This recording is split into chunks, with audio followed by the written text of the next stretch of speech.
Olá pessoal, estamos na nossa terceira aula sobre essa obra do Nicolas Abanhanho, História da Filosofia. Estamos no volume 1 e hoje iremos falar um pouquinho sobre os primórdios da filosofia grega, os mitólogos, os mistérios, os sete sábios, os poetas. A base de referência desse capítulo, dessa aula, que foi escrito ali pelo Nicolas Abanhanho, vem-se lá da bibliografia, né? Vem-se lá do Diels, que ele tem um fragmento sobre os pré-socráticos, do Isnel, Vida e Obra dos Sete Sábios, do Kern sobre fragmentos da religião órfica, do Olivieri, que também fala um pouquinho sobre a religião órfica. Então esses são digamos assim, as referências que o Abanhanho utilizou para escrever esse capítulo, tá?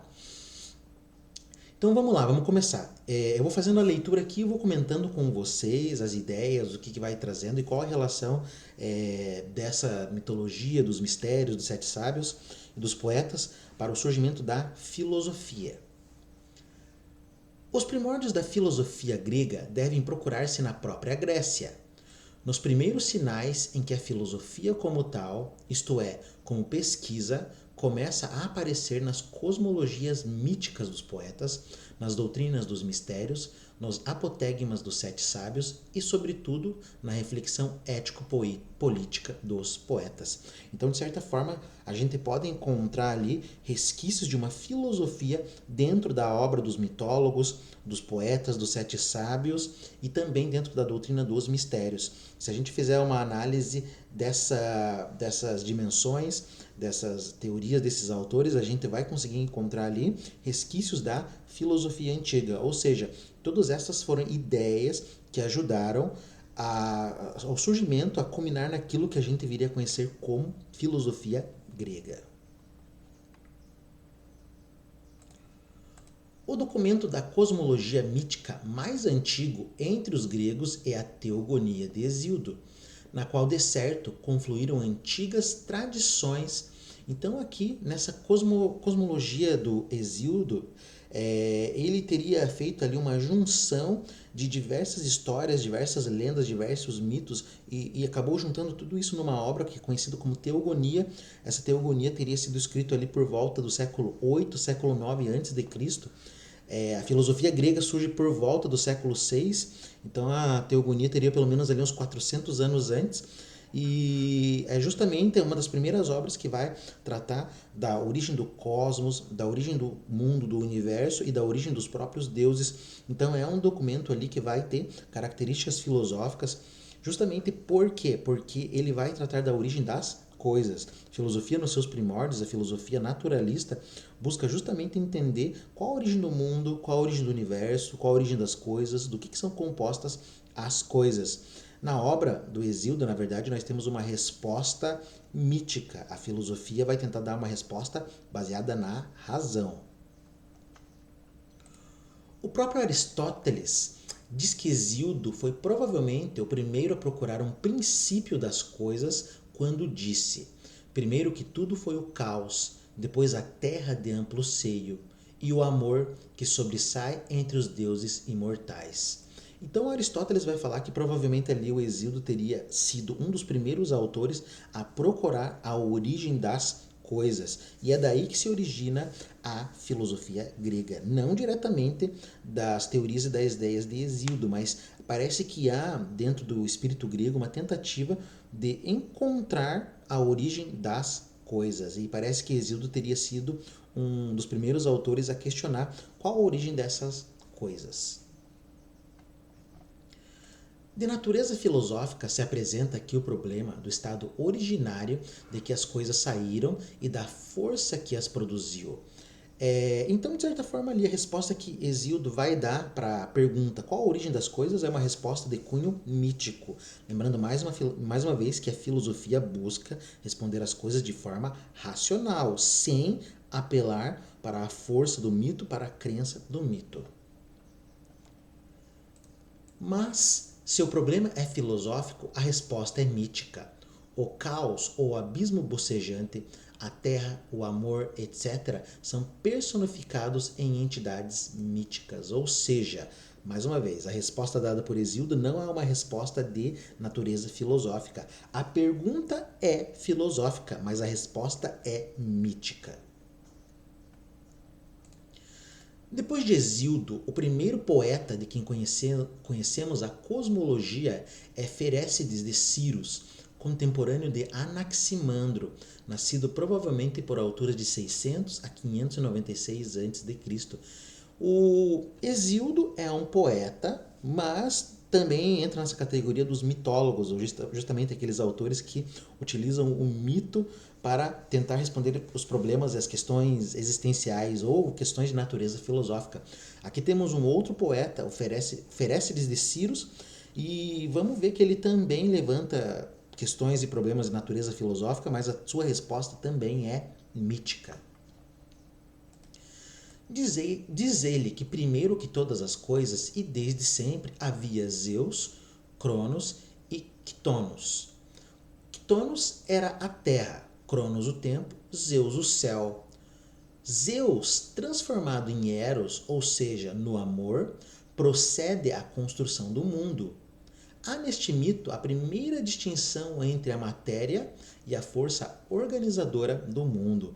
Então aqui no Ferécides de Ciros parece que a gente tem uma resposta um pouco mais refinada que a de Hesíodo, porque Hesíodo, de certa forma, utilizou ali as forças da natureza como uma característica de personificação mítica, ou seja, o amor, o céu, a terra eram personificações divinas. Já o Ferécides de Ciros, por mais que ele afirme que o princípio era Zeus, Cronos e Quitonos, no caso, ainda há uma distinção entre a matéria e a força criadora, porque, por exemplo, Zeus, que de certa forma ali era o deus principal, o Zeus que era o céu, ele teve que se transformar no amor para daí construir o mundo, ou seja, ele teve que se transformar numa energia para que essa energia criasse o mundo, criasse a realidade. Dentro da física, a energia, na verdade, é tudo aquilo que permite a realização do trabalho ou do movimento. Então é interessante fazer essa comparação aqui. Zeus teve que se transformar em amor para que esse amor gerasse algo, gerasse a realidade. Mas, de certa forma, apesar do, digamos assim, do refinamento da resposta do Ferécides em relação a Hesíodo, essa resposta ainda é de natureza mítica, porque traz como fundamento da realidade três seres divinos que, de certa forma, ali estão dentro da categoria do mito. Ainda não é uma explicação racional, filosófica sobre a realidade. O problema permanece, é filosófico, mas a resposta ainda é mítica. Observa-se uma ulterior afirmação da exigência filosófica na religião dos mistérios, espalhados pela Grécia no Deobar do século VI a.C. Então, além ali da religião, digamos assim, da mitologia, a religião dos mitólogos, nós também temos outro tipo de religião que era muito praticada na antiga Grécia, que era a religião dos mistérios, que mais tarde também viria a ser chamado de religião órfica. E esse tipo de religião, a religião dos mistérios, na verdade, ela traz uma série de conotações filosóficas, porque ela vai falar, por exemplo, da natureza da alma, da questão da transmigração da alma para outros corpos. Na religião dos mistérios, eles acreditavam que o ser humano, o homem, ele morria e a sua alma acabava reencarnando em outros seres, em outros animais, em outros bichos, em outras coisas, etc.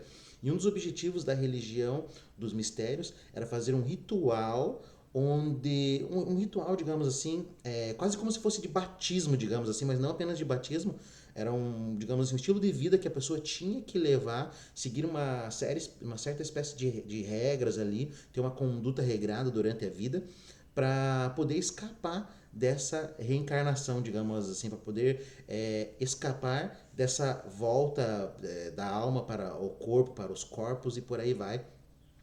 E essa questão, digamos assim, da sobrevivência da alma em relação ao corpo vai ser uma coisa que vai ser muito discutida lá na filosofia de Platão. Lá na Índia, no hinduísmo, nós já temos, digamos assim, o hinduísmo, o budismo que vão discutir essa questão aí, digamos assim, da transmigração. Não sei se eu posso falar reencarnação, porque reencarnação teria uma outra conotação aqui dentro do Ocidente. Mas a gente pode pensar assim na questão da transmigração. A alma é algo que sobrevive ao corpo dentro dessa perspectiva, né, dos mistérios órficos, do hinduísmo, do budismo e por aí vai, né? A alma sobrevive ao corpo, ela de certa forma vai expiar uma culpa e ela retorna a esse mundo. Então, um dos objetivos dessa religião dos mistérios aí, da religião órfica, é fazer com que o homem não retorne mais, tá?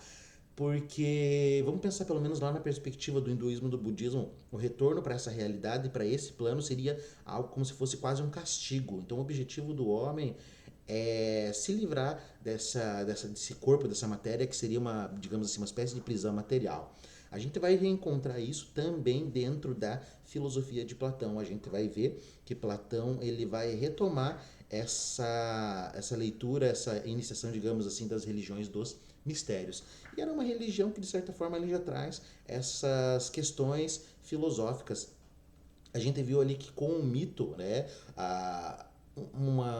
dos primeiros questionamentos que os mitólogos traziam era justamente qual a origem das coisas. E essa vai ser um dos primeiros problemas ali da filosofia grega, né? Qual a origem das coisas, da onde veio o mundo, da onde veio o cosmos e por aí vai. E aqui na religião dos mistérios a gente também tem um outro tipo de posicionamento filosófico, que é um posicionamento de cunho ético. O que eu faço da minha vida, o que eu faço da minha existência? Será que aquilo que eu fizer hoje na minha vida vai impactar a minha vida futura, vai impactar, digamos assim, na culpa, na expiação da minha alma e por aí vai. Então isso traz uma série de conotações filosóficas também. A esta religião pertenciam o culto de Dionísio, que vinha da Trácia, o culto de Deméter, cujos mistérios se celebraram em Eleusis, e sobretudo o orfismo, tá? Então todos esses rituais aí, esses ritos fazem parte dessas religiões dos mistérios, ali o culto de Dionísio, de Deméter e sobretudo o orfismo também, tá?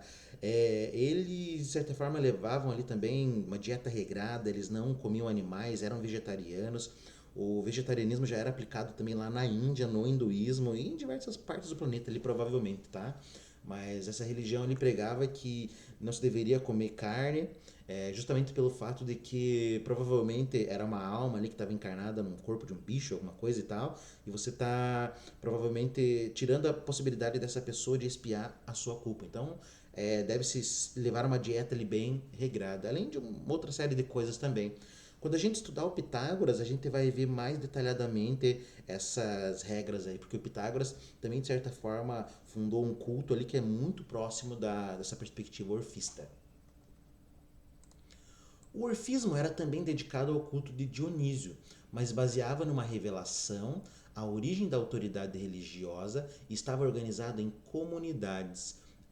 Então, de certa forma, ali também a gente vai ver que lá, quando a gente for estudar o Pitágoras, por exemplo, a religião dele, a religião lá que ele funda, de certa forma, tem toda essa conotação de uma vida ascética, de uma vida em comunidade. Na verdade, não se pratica essa religião de maneira solitária, mas em conjunto ali com outras pessoas, com outros iniciados. A revelação era atribuída ao Trácio Orfeu, que descera ao Hades, e a finalidade dos ritos que a comunidade celebrava era depurificar a alma do iniciado para subtraí-la à roda dos nascimentos, isto é, a transmigração para o corpo de outros seres viventes. Então foi o que eu acabei de falar aqui, né? Então um dos objetivos aí dessa religião dos mistérios era justamente a expiação da culpa, digamos assim, da alma, fazendo com que ela escape dessa roda aí, digamos assim, da transmigração do corpo, da alma para o corpo. O interessante dessa religião dos mistérios é a maneira como isso era dado, porque eles acreditavam que o conhecimento era uma coisa que poderia levar o homem à salvação. Então isso aqui é bem legal, bem interessante. É através do conhecimento, é através do estudo, através da consciência, digamos assim, do que é o mundo, do que é o universo, do que eu sou, que o homem poderia atingir essa salvação, além, digamos assim, de também observar uma série de práticas aí cotidianamente. O ensinamento fundamental que o orfismo contém é o conceito da ciência e, em geral, da atividade do pensamento como um caminho de vida, ou seja, como uma pesquisa que conduz à verdadeira vida do homem. Então, esse é o ensinamento do orfismo. Uma das maneiras ali de escapar dessa transmigração seria justamente pela ciência, pela pesquisa, pelo conhecimento. Isso é muito belo, é muito legal. Do mesmo modo, devia depois a conceber e praticar a filosofia Platão, que no Fédon se filia explicitamente nas crenças órficas. Então, quando a gente for estudar Platão, a gente vai ver que Platão, de certa forma, retoma esses ensinamentos, essas práticas aí órficas das religiões dos mistérios. Ao lado dos primeiros lampejos da filosofia na cosmologia do mito e nos mistérios, está a primeira apresentação da reflexão moral na lenda dos sete sábios. Então, além dos mitólogos, além ali da religião dos mistérios, a doutrina moral elaborada ali pelos sete sábios também foi algo que ajudou a criar um fundamento ali para o que viria a ser a filosofia mais tarde. O que viria a ser discussão ética, discussão moral, já estava, de certa forma, ali com germes dentro da perspectiva dos sete sábios.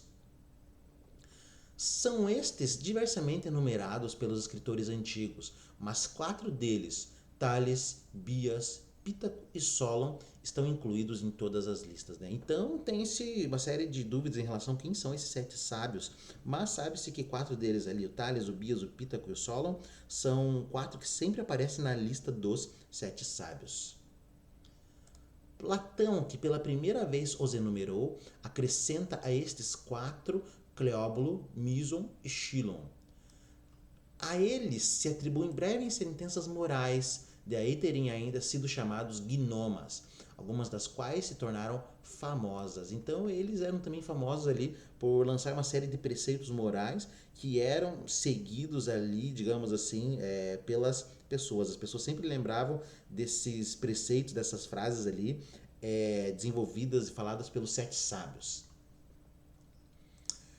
A Tales de Mileto, como a gente vai ver, é o primeiro filósofo do Ocidente, é considerado o primeiro filósofo do Ocidente e o primeiro a desenvolver uma teoria que, de certa forma, não se reduz ao mito, não se reduz à crença, tá? Então a gente vai dar uma olhadinha mais para frente, o Tales de Mileto como o iniciador da filosofia ocidental. E ele é um dos 7 sábios também.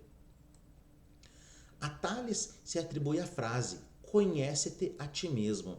Então, essa frase conhece-te a ti mesmo, que na verdade era uma frase que parece que se encontrava num pórtico lá de Atenas, ela ficou muito famosa também na boca de Sócrates, mas parece que teria sido Tales de Mileto quem desenvolveu essa frase, conhecer a si mesmo.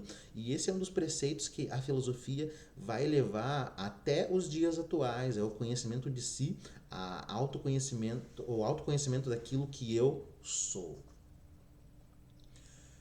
A Bias, a frase a maioria é perversa. E esta outra, o cargo revela o homem. Então a gente pode ver ali que Bias tem 2 frases ali que parecem, de certa forma, tentar revelar uma realidade do ser humano como alguém que, de certa forma, a gente deve ter cuidado, deve ter cuidado, deve ter preocupação em relação ao próximo ser humano. A maioria das pessoas é perversa. Essa é uma perspectiva bem negativa. E o cargo revela o homem também vai mostrar que dentro da natureza humana, conforme você vai dando poder, conforme você vai dando, digamos, atribuições ao homem, ele vai revelando aquilo que ele é, aquilo que ele tem interiormente. Essa discussão sobre o interior do homem também faz parte da discussão ética e também da discussão política. Apita a frase, sabe aproveitar a oportunidade. Então é quase como se fosse, digamos assim, o homem tem que ver as oportunidades que aparecem e a partir dessas oportunidades ele tem que tomar uma decisão, né? Na vida do homem ele tem que decidir o que ele vai fazer ou não. E digamos assim, se dar mal na vida é justamente perceber que tipo de oportunidade você percebeu e por que você está nessa vida que você não gosta hoje. Ou da mesma forma, né? Se você tem uma vida agradável, tentar entender qual oportunidade que você agarrou, que você não deixou escapar, que acabou te levando a ter a vida que você tem. Assolam. Solon, famoso legislador, né? Assolam as frases: toma a peito as coisas importantes e nada em excesso, tá? Essa frase aqui, nada em excesso, também ela revela um pouco ali do pensamento grego da justa medida, ou seja, de uma vida levada em equilíbrio, nada em excesso, tudo ali na sua justa medida. A gente vai ver isso bastante quando a gente for estudar um pouco da ética na perspectiva do Aristóteles, mas de certa forma essa é uma outra frase que aparece também ali dentro dos escritores mais antigos como Homero, Hesíodo, e eles vão tentar mostrar ali justamente uma vida em equilíbrio. Era mais ou menos assim que o grego pensava um estilo de vida, algo levado dentro da justa medida, dentro do seu equilíbrio. A frase, a medida é coisa ótima, ou seja, mais uma vez aqui retomando essa ideia da medida, da justa proporção, digamos assim, de um cálculo sobre as ações, sobre a realidade, onde o ideal é que as coisas fiquem em equilíbrio. Amisum a frase, indaga as palavras a partir das coisas, não as coisas a partir das palavras.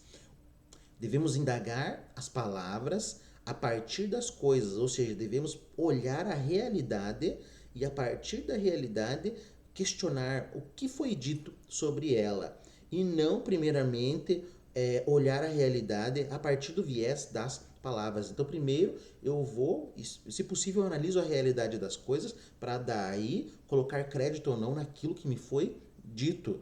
Muitas pessoas fazem o contrário. Primeiro elas acreditam naquilo que foi falado para depois olhar a realidade. Então, o Mismo já traz essa frase para tomar muito cuidado com aquilo que é dito. Devemos sempre procurar a realidade, devemos sempre procurar, digamos assim, o fato. Né? E isso é uma coisa que a filosofia grega vai trazer, que a filosofia grega vai adotar.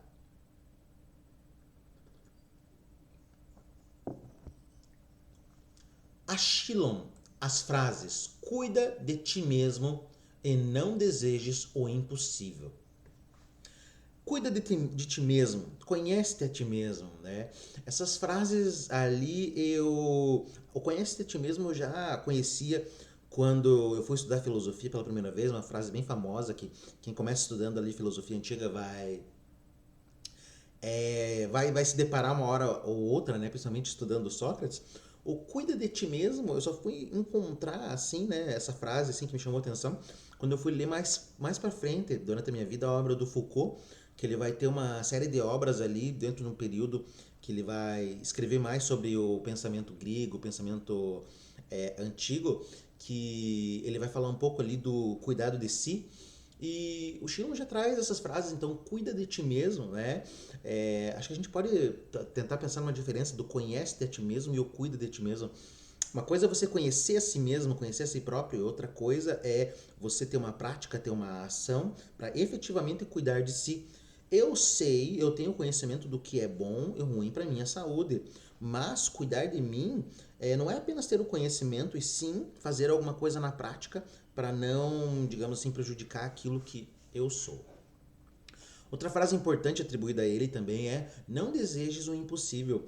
Eu, quando estava na sala de aula com meus alunos, eu sempre falava assim: uma das coisas que deixam as pessoas tristes é o tipo de meta, o tipo de projeto de vida que elas desenvolvem. Porque às vezes a pessoa lança um projeto de vida que é praticamente impossível de ser realizado, ela não vai conseguir realizar e ela vai se sentir mal em relação a isso. Então você tem que conhecer a si mesmo para ver até onde você vai, qual é o seu limite e ver o que você pode desejar, o que você pode conseguir. Você não pode colocar uma coisa impossível como meta da tua vida, porque se você não alcançar, a chance de você ser infeliz é muito alta. É claro, pensar o impossível é importante, é relevante, porque é a partir dessa meta que você coloca desse impossível é que você caminha. É quase como se a gente fosse olhar aquela perspectiva do Eduardo Galeano, que ele fala que a utopia ela é importante para que a gente possa caminhar para ela, não que ela vai ser realizada. Talvez a gente nunca vai realizar uma utopia, mas é importante lançar essa visão para você percorrê-la, para você ir atrás dela.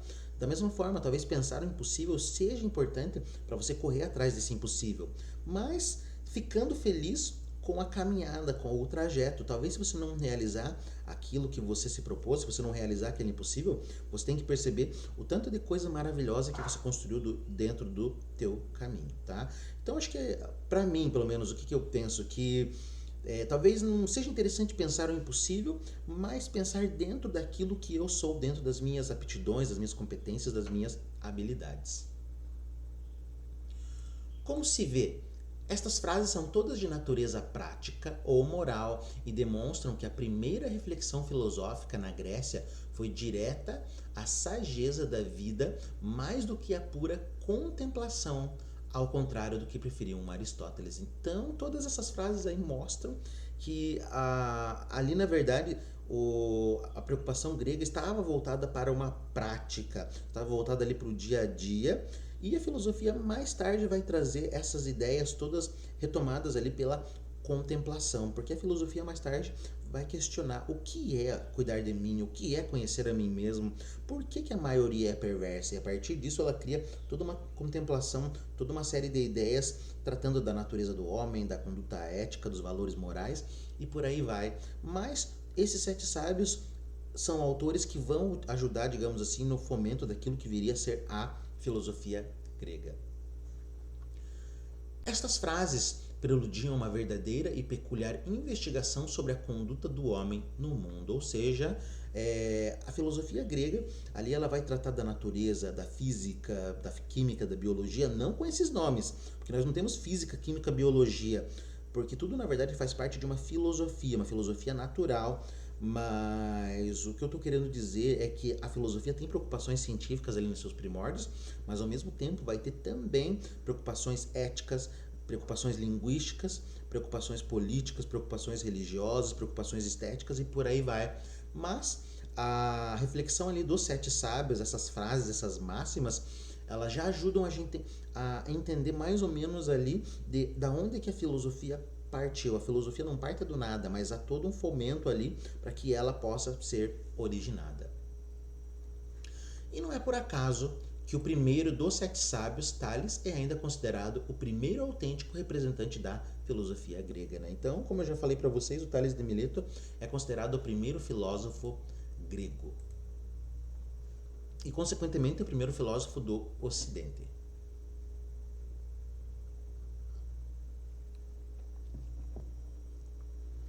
Mas o clima em que pôde nascer e florescer a reflexão filosófica grega foi preparado pela poesia.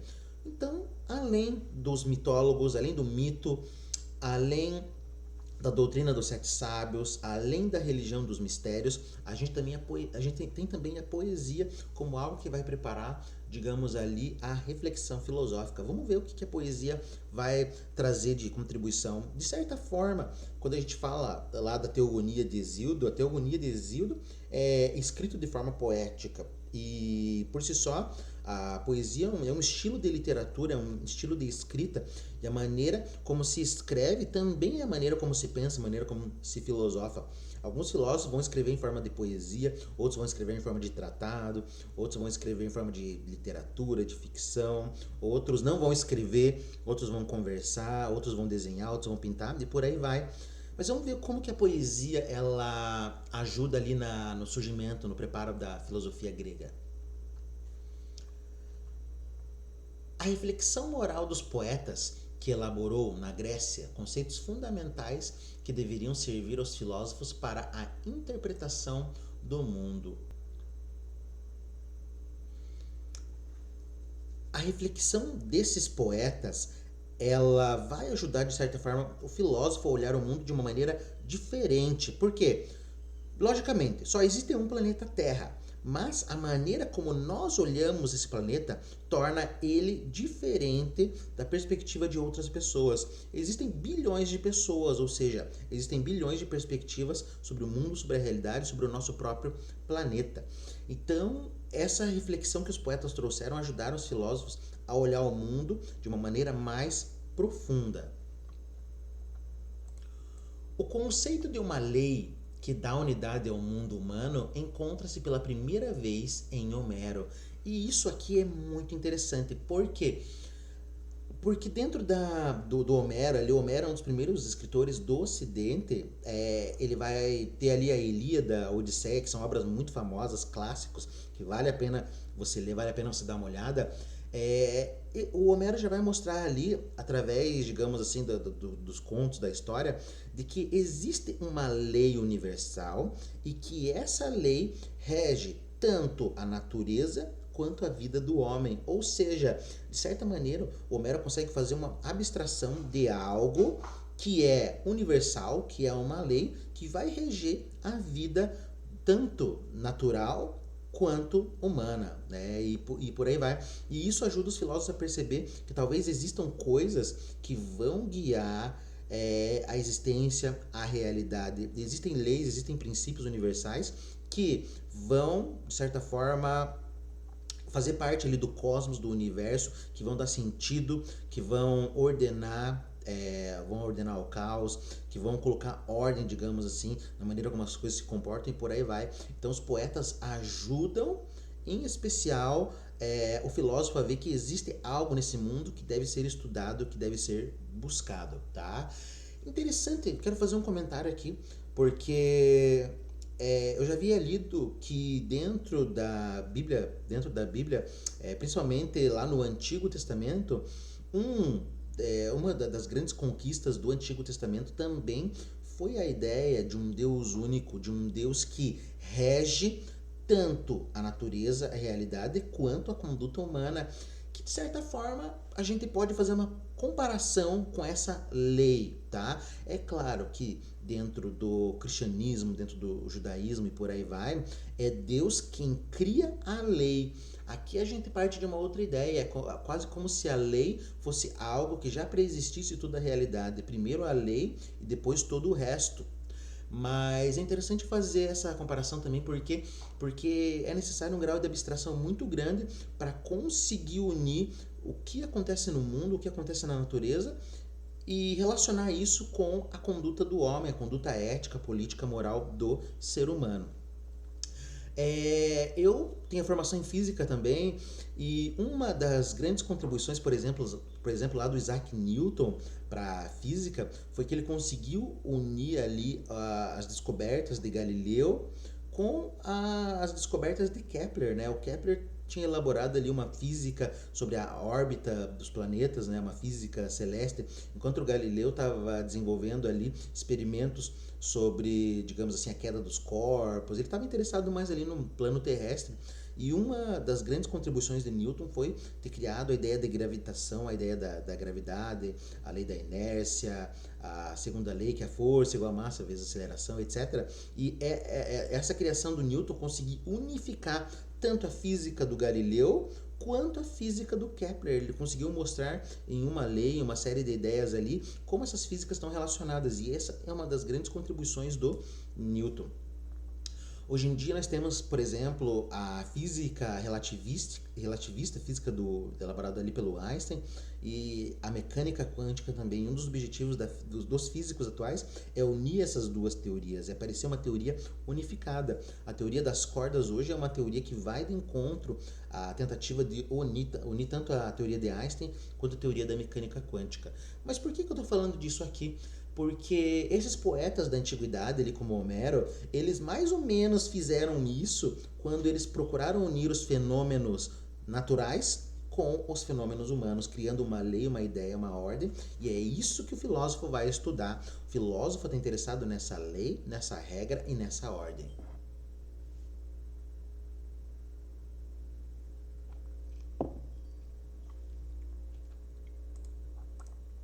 Toda a Odisseia é dominada pela crença numa lei de justiça, de que os deuses são guardiões e garantes, lei que determina uma ordem providencial nas vicissitudes humanas, pela qual o justo triunfa e o injusto é punido, tá? Então, por exemplo, a Odisseia, que é a obra do Homero, vai trazer essa ideia.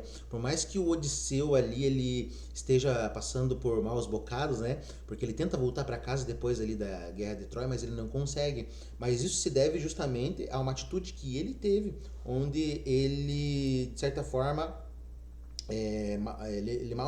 ele criticou os deuses, ele ofendeu os deuses, ele fez uma ofensa aos deuses, então ele está sendo punido em relação a isso. Toda a obra da Odisseia vai mostrar ali também enquanto o Odisseu estava no mar, a Penélope, que era sua esposa, estava lá no castelo sendo cortejada por um monte de homens.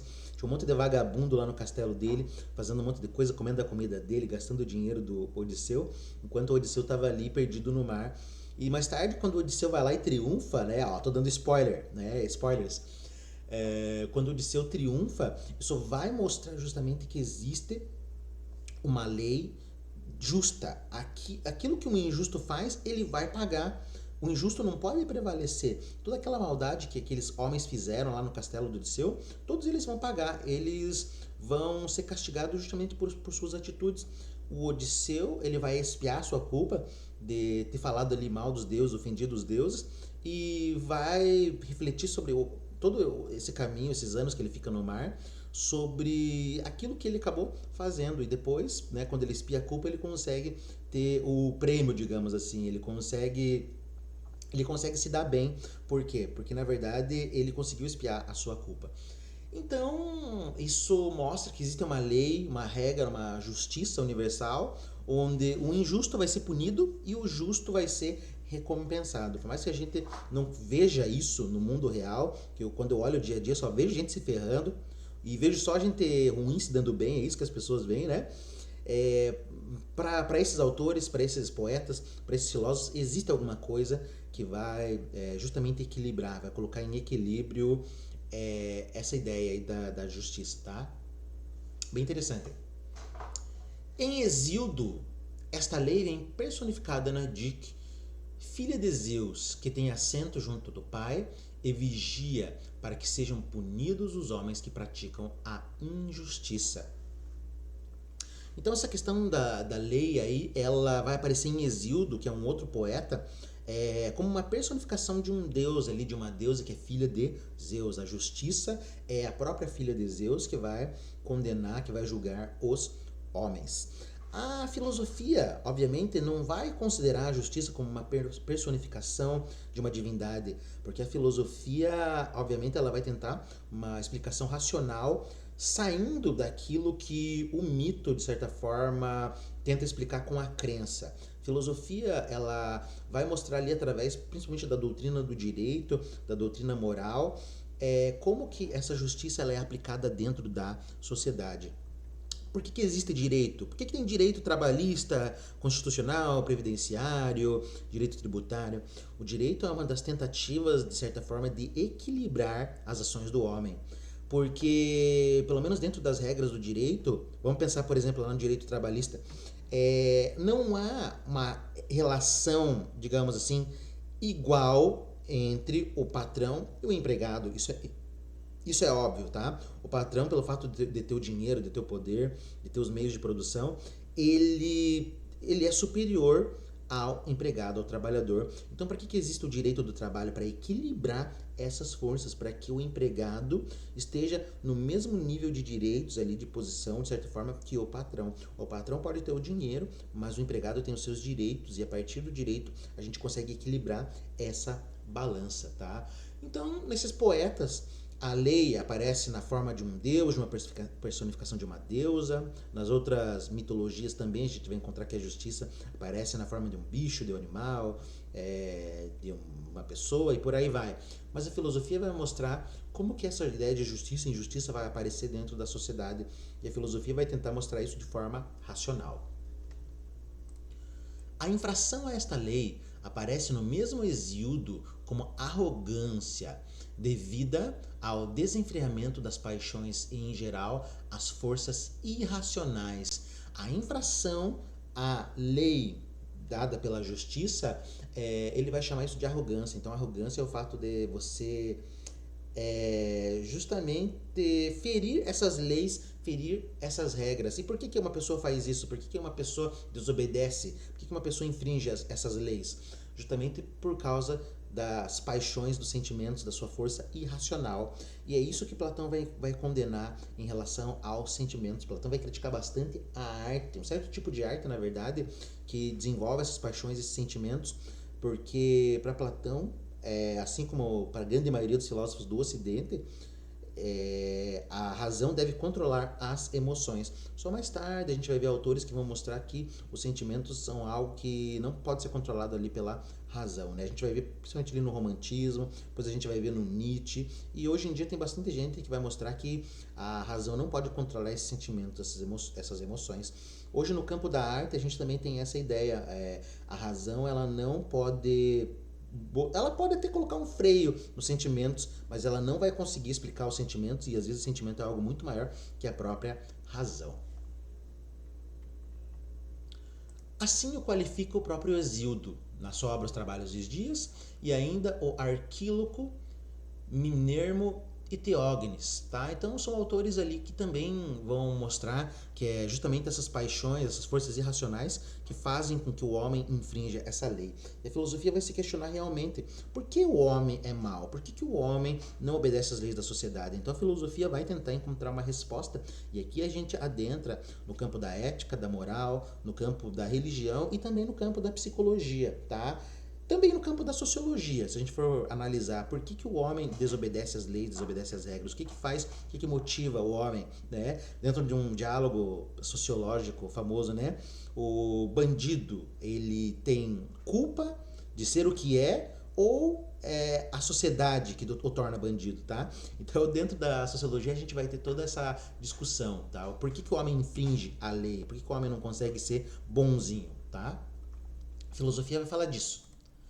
Solon afirma com grande energia a infalibilidade da punição que fere aquele que infringe a norma de justiça, sobre que se funda a vida em sociedade. Só existe sociedade dentro da perspectiva do Solon, aqui de outros legisladores gregos também.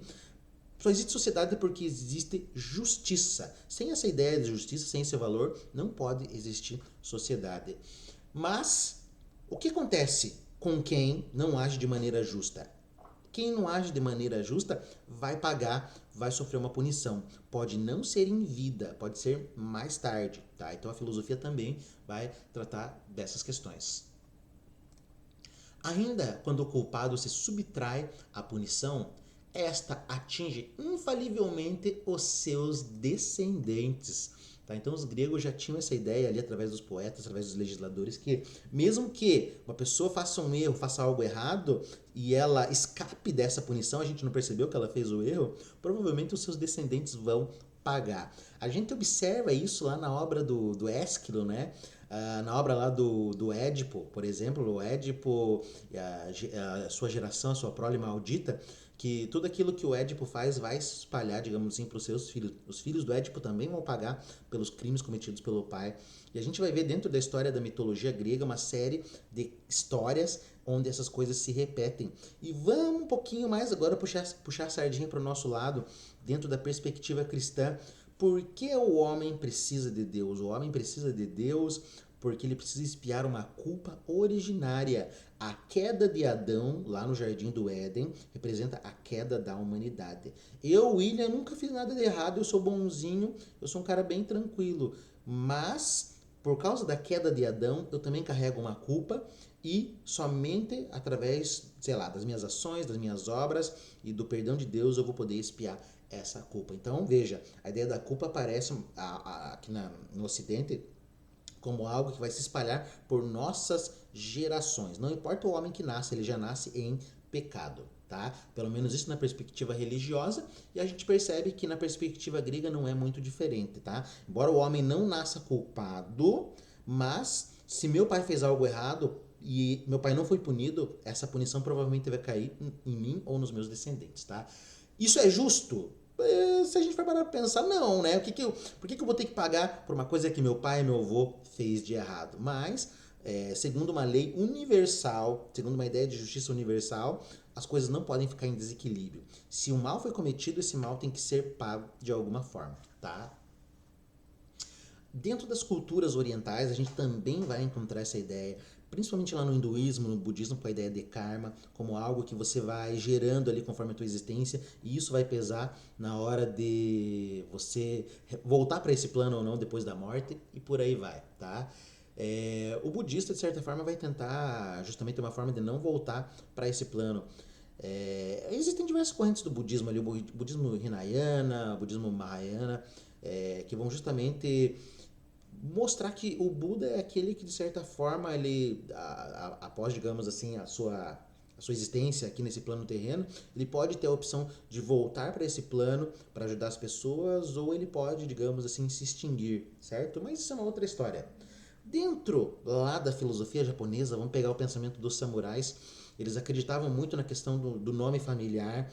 Então, quando um samurai ele fazia algo errado, ele tinha que cometer lá o seppuku ou o harakiri, onde ele enfiava ali uma faca, uma espada nas suas tripas, ali na sua barriga, acabava rasgando o seu abdômen, e havia o outro samurai ali, o Kaishakunin, que decapava a cabeça dele, decapitava, perdão, a cabeça dele.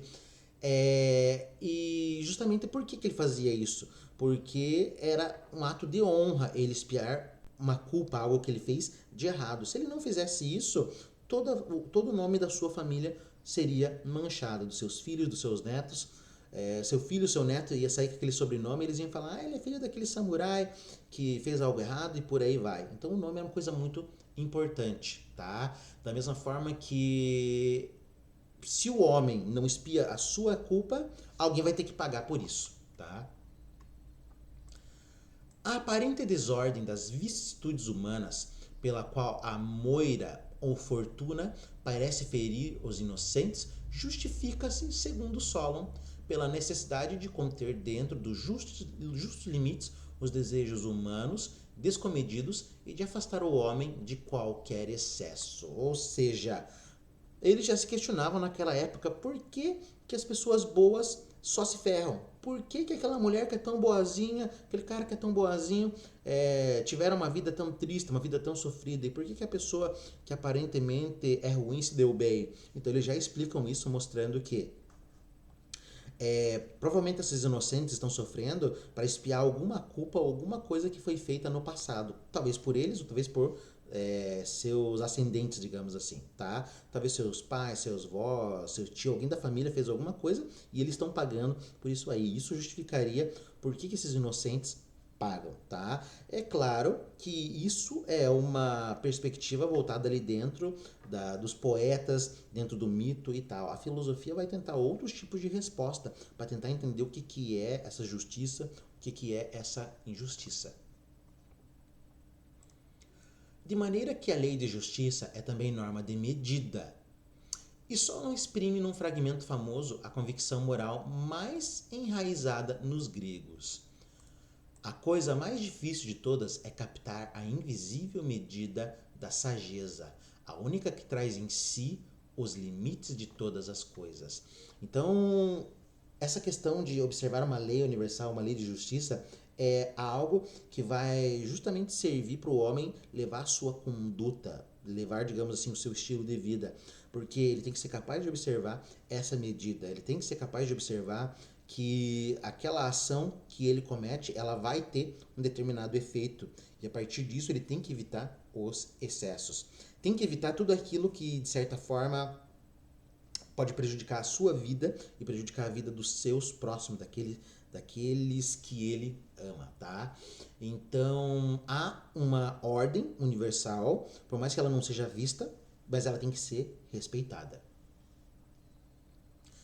Ésquilo é, enfim, o profeta religioso desta lei universal de justiça, de que a sua tragédia quer exprimir o triunfo. Acabei de comentar aqui a história do Ésquilo, né? A ideia lá do Édipo, de que o Édipo, o Édipo rei, o Édipo em Colono, ali Antígona, foram uma das melhores obras que eu li dentro da história da literatura. Eu gosto muito da história do Édipo, e toda vez que eu leio eu me emociono muito, muito, porque quando chega no final ali, você vê o Édipo punido, você fica com muita dó, assim, do Édipo. E você fala assim, pô, será que é justo ele estar sofrendo por causa disso? E é justamente essa a tragédia, porque no final você se questiona, será que essa punição que ele está tendo ali vai justamente ser uma justa medida daquilo que ele acabou cometendo? Então quando você vê ele sofrendo, você fica triste por aquilo que está acontecendo, mas você tem que resgatar na memória também o pecado que ele cometeu, ou seja, a falta que foi cometida. Então o Ésquilo vai justamente mostrar que há uma justa medida, que há essa lei. Por mais que você faça algo errado agora, no futuro você vai pagar por isso que você fez de errado, tá? Então a tragédia serve para mostrar aquilo que a filosofia mais tarde vai tentar explicar. O que motiva a ação humana e quais são os resultados dessa ação do homem. Portanto, antes que a filosofia descobrisse e justificasse a unidade da lei por sob a multiplicidade dispersa dos fenômenos naturais, a poesia grega descobriu e justificou a unidade da lei por sob as vicissitudes aparentemente desordenadas e imutáveis da vida humana em sociedade. Então os poetas já anteciparam o trabalho do filósofo. Olhamos o mundo caótico, descoordenado, desordenado, e nós tentamos encontrar uma ordem nesse mundo. Nós abstraímos de tudo isso que existe algo que vai guiar o mundo, a natureza e aquilo que acontece na vida do homem. Não gosto de falar disso, mas vou ter que falar. Quando a gente pensa hoje na ideia dos signos, hoje, aqui na nossa época, várias pessoas acreditam, né? Ah, você é de Áries, você é ruim. Eu sou de Áries, né? Então eu sou ruim. Você é de Virgem, você é de Câncer, Capricórnio, você tem um estilo de vida, você é de Gêmeos, você é falso, não sei o quê, e por aí vai. Essa ideia dos signos é uma ideia que vai tentar justamente explicar a conduta do homem relacionado com uma posição, por exemplo, do astro lá no universo. Ah, Plutão está em tal posição, isso significa que você nasceu assim, assim, assado. Marte está lá com Lua não sei no que, não sei no que, e então significa que a pessoa vai nascer dessa forma, tá? Então essa é uma tentativa de unificar o comportamento do homem em relação àquilo que acontece no universo, ou seja, o homem não está desconectado do universo que o rodeia, tá? E dentro da poesia a gente encontra também isso. O que o homem faz, o que o homem age, está sendo assistido, está sendo vigiado por algum tipo de lei universal. Por mais que aparentemente o homem não pague por aquilo que ele faz, no futuro alguém vai pagar, porque o universo não pode ficar nesse desbalanço, né? Se o mal foi cometido, ele vai ter que ser pago para a balança equilibrar de novo. Tá? Por isso a ideia do direito é uma balança. Tá? Então aquele mal cometido que vai pender a balança, o direito vai tentar equilibrar de novo. E os poetas fizeram justamente o trabalho do filósofo. Então observar essa realidade caótica e tentar extrair algo, né? Abstrair algo desse caos. Esse é o trabalho do filósofo, olhar o mundo desordenado, olhar aquilo que parece óbvio e extrair uma coisa que as pessoas não conseguem observar. Tá? As pessoas não conseguem ver uma essência, uma substância que vai explicar a aparente desordem dessa realidade. É isso que é uma lei, por exemplo, da física, é isso que é uma fórmula, um cálculo da matemática, da física, da química. O que é um cálculo da física, senão uma maneira de tentar ordenar aquilo que parece desordenado? Veremos que a especulação dos primeiros físicos não fez mais do que procurar no mundo da natureza esta mesma unidade normativa que os poetas haviam perseguido no mundo dos homens. Os primeiros físicos, os primeiros filósofos vão tentar encontrar no mundo, no universo, no cosmos, uma lei, uma ordem que justifique esse cosmos, tá? Isso eles vão fazer no mundo físico, mas os poetas já fizeram no mundo moral, digamos assim. Só que os poetas deram uma explicação mítica, deram uma explicação baseada na crença, coisa que a filosofia, num primeiro momento, vai evitar. A filosofia vai ser uma tentativa autônoma, livre e racional, principalmente, de tentar explicar a realidade. Certo? Então vimos ali 4 ideias, 4 fatores que acabaram fomentando no surgimento da filosofia grega. Os mitos, a gente viu um pouquinho ali de Hesíodo e Homero, uma tentativa de explicação da realidade. A gente viu também a religião dos mistérios, mostrando ali preocupações sobre a vida moral do homem, sobre a alma. Vimos ali um pouquinho também dos sete sábios, que já trazem máximas e preceitos morais para a existência do homem, a convivência do homem em sociedade. E estamos vendo ali também o papel da poesia ou dos poetas, que são os educadores. A obra de Hesíodo e Homero educa toda uma geração ali de pensadores, e é justamente os poetas que vão fomentar o surgimento dessa filosofia, ok? Próxima aula, continuamos então com o nosso curso aqui sobre a história da filosofia. Estamos lendo a obra, cadê a obra aqui? Me fugiu a obra aqui da minha mão agora. Estamos lendo a obra do Nicolas Banhanho. Tá aqui, ó, achei. Essa obra aqui do Nicolas Banhanho, volume 1, certo? E é isso aí. Então beleza, pessoal. Nos vemos no nosso próximo encontro.